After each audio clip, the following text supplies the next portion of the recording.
राजा दशरथ जी के मृत्यु के पश्चात सब रानियां शोक के मारे व्याकुल होकर रो रही हैं।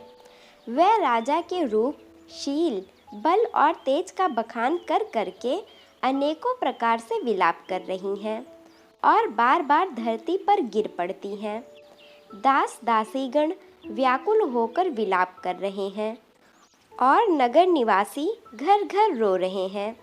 कहते हैं कि आज धर्म की सीमा, गुण और रूप के भंडार सूर्य कुल के सूर्य अस्त हो गए। सब केकई को गालियां देते हैं, जिसने संसार भर को बिना नेत्रों के अंधा कर दिया है। इस प्रकार विलाप करके रात बीत गई। प्रातःकाल सब बड़े बड़े ज्ञानी मुनि आए। फिर वशिष्ठ मुनि ने समय के अनुकूल अनेक इतिहास कहकर अपने विज्ञान के प्रकाश से सबका शोक दूर किया। वशिष्ठ जी ने नाव में तेल भरकर राजा के शरीर को उसमें रखवा दिया। फिर दूतों को बुलवाकर उनसे ऐसा कहा, तुम लोग जल्दी दौड़कर भरत के पास जाओ।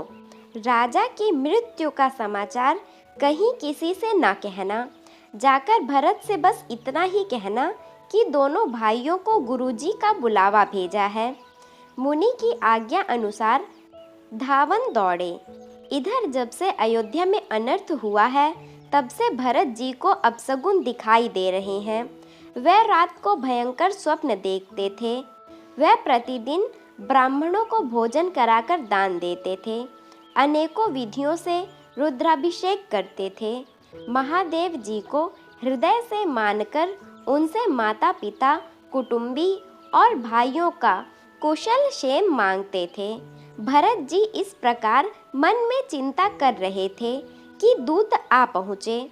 गुरु जी की आज्ञा कानों में सुनते ही वह हवा के समान वेग वाले घोड़े को लेकर चलते हैं। एक एक पल वर्ष के समान बीत रहा था। नगर में प्रवेश करते समय अपशगुन होने लगे। कौवे बुरी जगह बैठकर बुरी तरह से काँव काँव कर रहे हैं। गधे और सियार विपरीत बोल रहे हैं। यह सुन सुनकर भरत के मन में बड़ी पीड़ा हो रही है। तालाब, नदी, वन, बगीचे सब शोभाहीन हो रहे हैं। नगर बहुत ही भयानक लग रहा है। नगर के लोग मिलते हैं, कुछ कहते नहीं हैं। श्री राम जी के वियोग में पशु पक्षी, घोड़े, हाथी सब रो रहे हैं। नगर के स्त्री पुरुष अत्यंत दुखी हो रहे हैं। भरत जी समझ गए बहुत बड़ी आफत आ गई है। जब भरत आए तो सबसे पहले केकई के महल में गए, जबकि मर्यादा तो यह कहती है कि पहले माँ कौशल्या के पास जाना चाहिए। इसका कारण है क्योंकि राम हमेशा केकई के महल में रहते थे, क्योंकि केकई से बहुत प्रेम था। और जब राम केकई के महल में हैं तो राजा जनक भी वहीं रहते थे। फिर तीनों माताएं भी वहीं रहती थी। और जब सब यहीं हैं तो लक्ष्मण भी यहीं रहते थे। आज भरत ने सोचा कि मैं माता के महल में जाता हूँ तो मुझे सब वहीं मिल जाएंगे। यह सोचकर केकई के महल में आए हैं। केकई को महाराज के जाने का दुख नहीं है, बल्कि पुत्र के आने की खुशी हो रही है। आरती की थाली लेकर खड़ी हैं।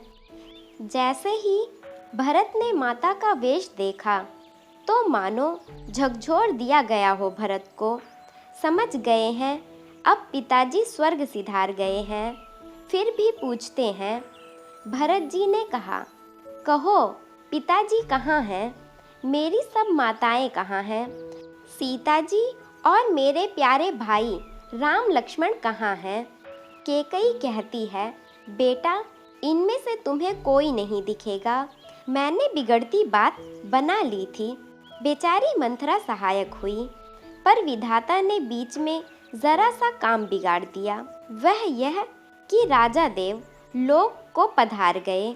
भरत यह सुनते ही विषाद के मारे बेहाल हो गए और जमी पर तात तात करते हुए गिर पड़े। अपने आप को धिक्कारते हैं कि अंतिम समय में पिताजी आपकी सेवा नहीं कर पाए। मैं आपको स्वर्ग के लिए चलते समय देख भी ना सका। फिर धीरज धरकर बोलते हैं, माता, पिता के मरने का कारण तो बताओ। कुटिल और कठोर केकई ने अपनी सब करनी शुरू से आखिरी तक खुश होकर सुना दी। श्री रामचंद्र जी का वन जाना सुनकर भरत जी को पिता का मरण भूल गए और हृदय में इस सारे अनर्थ का कारण अपने आप को ही जानकर वह मौन होकर जिंदा लाश की तरह हो गए। भरत सोच रहे हैं कि यह सब मेरे कारण हुआ है। पुत्र को व्याकुल देखकर केकई समझाने लगी, मानो जले पर नमक लगा रही हो।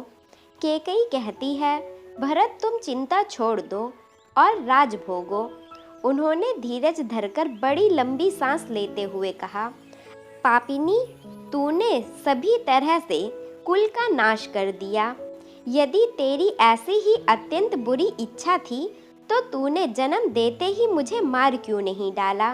तूने पेड़ को काटकर पत्ते को सींचा है और मछली के जीने के लिए पानी को उलीच डाला।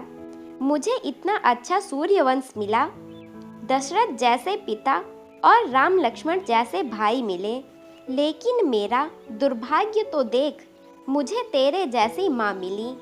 जब तेरे हृदय में बुरे विचार आए तो तेरे हृदय के टुकड़े टुकड़े क्यों नहीं हो गए। वरदान मांगते समय तेरे मन में कुछ भी पीड़ा नहीं हुई। तेरी जीभ जल क्यों नहीं गई, तेरे मुंह में कीड़े नहीं पड़ गए। राजा ने तेरा विश्वास कैसे कर लिया। तू कौन है, मुझे सच सच कह।